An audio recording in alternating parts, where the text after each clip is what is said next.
Varicose veins కి సరైన చికిత్స కోసం సంప్రదించండి ఎవిస్ హాస్పిటల్. నమస్తే గురుగారు. ఓం శ్రీ మహాగణాధిపతయే నమః.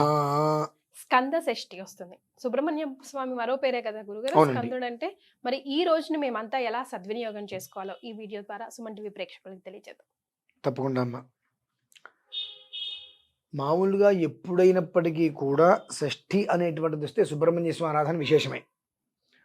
మనము స్కంద షష్ఠి లేదంటే ఇటువంటివి ఏదన్నా వచ్చినప్పుడు విశేషంగా చేస్తూ ఉంటాం. షష్ఠి వచ్చిందా విశేషమే. అది అమావాస్య ముందైనా పౌర్ణమి ముందైనా సరే, అంటే శుద్ధమైన బహుమైన షష్ఠి వచ్చిందంటే ఆ రోజునాడు సుబ్రహ్మణ్యేశ్వర స్వామికి నువ్వు ఆరాధన చేయరా అబ్బాయి అని ఆయన చెప్పగానే చెప్తాడు. ఎందువల్లంటే ఆయన సనత్ కుమారుడు అండి, సామాన్యమైన విషయం కాదు. ఆయన తలుచుకుంటే చాలు కష్టాలు పోతాయి అంటారు. మనం ఏంటి ఒకసారి ఆయన తలుచుకుంటే నా కష్టాలు పోలేదండి అంటాం. మనం ఎప్పుడు కూడా భగవంతుని పరీక్ష చేస్తూనే ఉన్నాను మినహాయిస్తే భగవంతుని పరీక్ష చేయడం కానీ మనం ఏం చేస్తున్నాం ఆలోచన చేయట్లా. భగవంతుడు కూడా చాలా సార్లు మనల్ని పరీక్షిస్తూనే ఉంటాడు గురుగారు. పరీక్షిస్తూనే ఉంటాడు ఆయన. ఎందువల్ల పరీక్షిస్తాడు అని అంటే, నువ్వు ఎంతవరకు నన్ను నమ్ముతున్నావు, నిన్ను ఎంత పరీక్ష పెట్టినా నన్ను నమ్ముతున్నావు లేదా, నన్ను నమ్మావా నీ జీవితం వేరే విధంగా ఉంటుంది. కానీ నేను ఎంత చేస్తున్నా భగవంతుని నన్ను పరీక్షిస్తున్నాను చెప్పి నేను వదిలేసావా నీ జీవితం అంతే ఉంటుంది. మీ ఉద్యోగం చేస్తుంటే మీ భాష మిమ్మల్ని 100 రకాలుగా పరీక్ష చేస్తాడుగా. అటువంటి జీవిత మొత్తానికి కూడా ఒక స్థితిని ఇచ్చేటువంటి ఆయన పరీక్ష చేయడం తప్పే ఉందమ్మా. ఇది ఒకటి.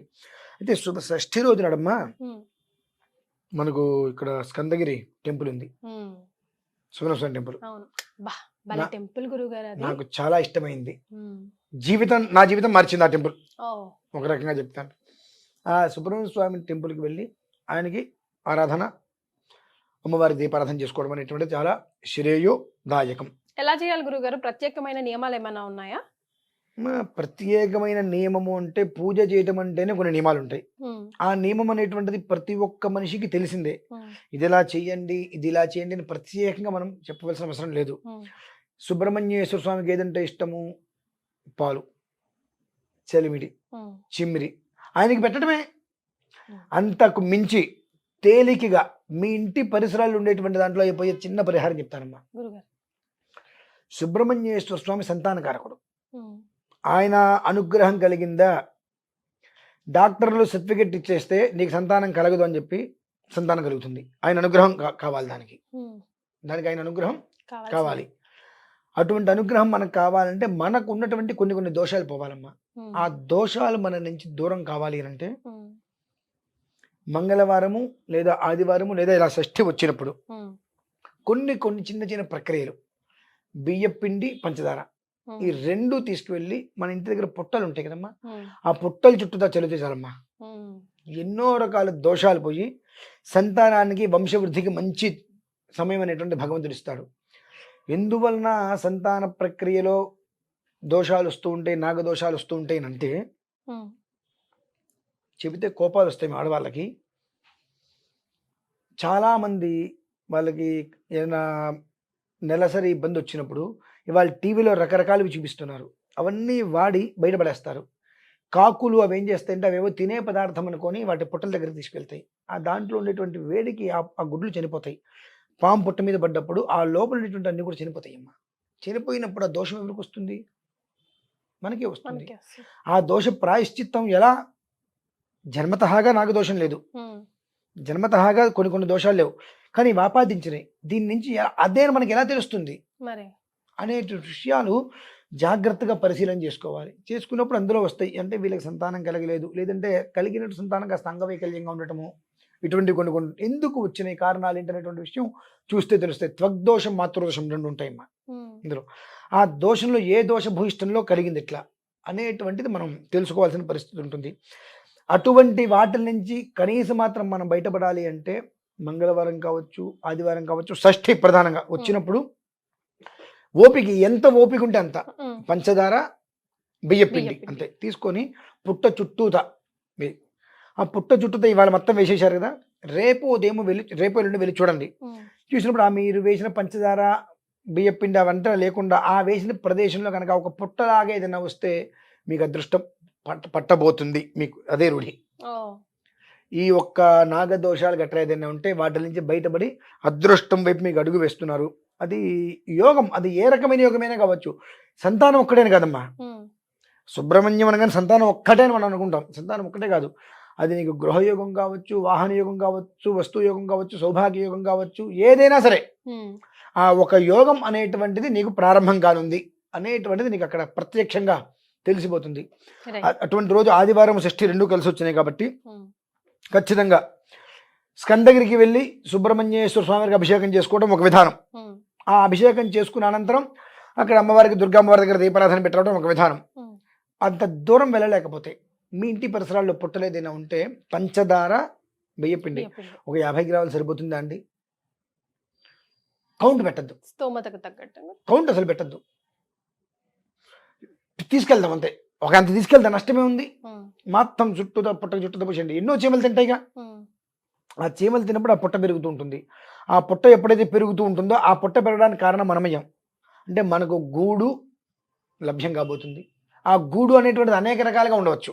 ఎస్ గురుగారు, జనరల్గా పిల్లలు పుట్టట్లేదని గురుగారి దగ్గరికి వెళ్ళినప్పుడు వాళ్ళ ముందు జాతకంలో చూసి ఫస్ట్ రెమెడీ ఏం చెప్తారయ్యా అంటే సుబ్రహ్మణ్య స్వామి ఆరాధన. అంటే గ్రహాల్లో ఏవి అనుకూలించకపోతే ఇలాంటి డిస్టర్బెన్సెస్ వస్తాయంటారు గురుగారు? అంటే అది ఈ గ్రహమే అని మనం చెప్పలేమమ్మా. ఇప్పుడు స్థానబలం అంటారు, అదే చెప్తున్నాను. స్థానబలం ఒకటి ఉంటుంది. పంచమ స్థానం బృహస్పతి ప్రధానం.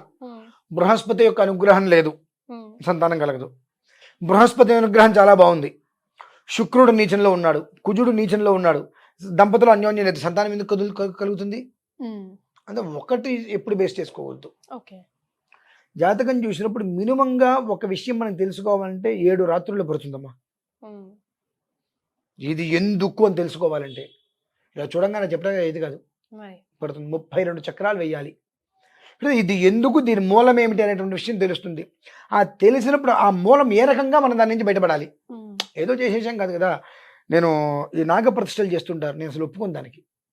ఎందుకు నాగప్రతిష్ఠ చేస్తున్నావు, దానికి ఎంతో ఖర్చు పెడుతున్నావు, ఇంత జంట నాగులు తెచ్చుకుంటున్నావు, నానా రకాల పూజలు పురస్కారాలు చేస్తున్నావు, దాన్ని తీసుకెళ్ళి ప్రతిష్ఠ చేస్తున్నావు, దాని మొహాన మరణాన్ని నుంచి నువ్వు నివేదన పెడుతున్నావా, దీపం పెడుతున్నావు, వదిలేసావు గాలికి దాన్ని? చెప్పండి. దేవతగా నీ కుటుంబం నిలవాలి అని చెప్పి ప్రతిష్ఠ చేసావు. రేపు సుబ్రహ్మణ్యం, రేపు స్కంద షష్ఠి, ఈ రోజు నాడు ఎంతమంది ప్రతిష్టలు చేస్తారు సంతానం కోసం అని చెప్పి. నాకు అనిపిస్తుంది ఇంత పాపాన్ని మూటగట్టుకుంటున్నారా? ప్రతిష్ఠ చేసావు, ఏమి నువ్వు దానికి ఏం పట్టించుకోవట్లేదు, వదిలేసావుగా. మళ్ళీ సంవత్సరానికి 6 నెలలకు ఎప్పటికో. దీనివల్ల నీకు కలిగేటువంటి లాభం ఏంటి? ఎక్కడి నుంచి లాభం వస్తుంది? దీనికన్నా నువ్వు చేయగలిగితే జలప్రతిష్ఠ చేయి.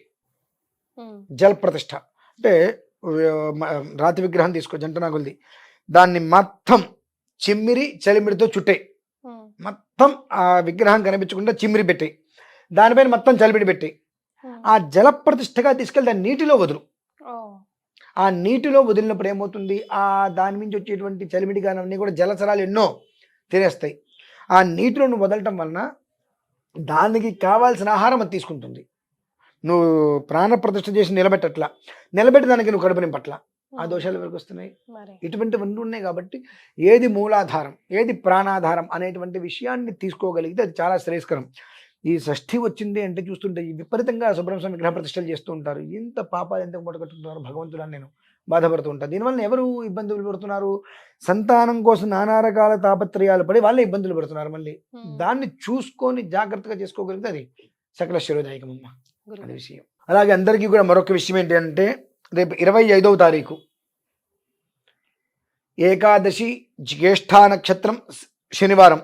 ఈ రోజు నాడు కొన్ని రకాల విషయాలను దృష్టిలో ఉంచుకొని దరిద్రదేవి దుష్ట దృష్టి అనేటువంటిది మనకు తగలకుండా ప్రతి ఒక్క జీవితము కూడా సంపూర్ణంగా క్షేమంగా ఉండాలి అనే ఉద్దేశ్యంలో మన భారతీయ శంకరపీఠం నందు అష్టాదశ శక్తిపీఠ మహాశక్తి పీఠార్చన మహావైదిక క్రతువుని నిర్వహించడం జరుగుతుంది.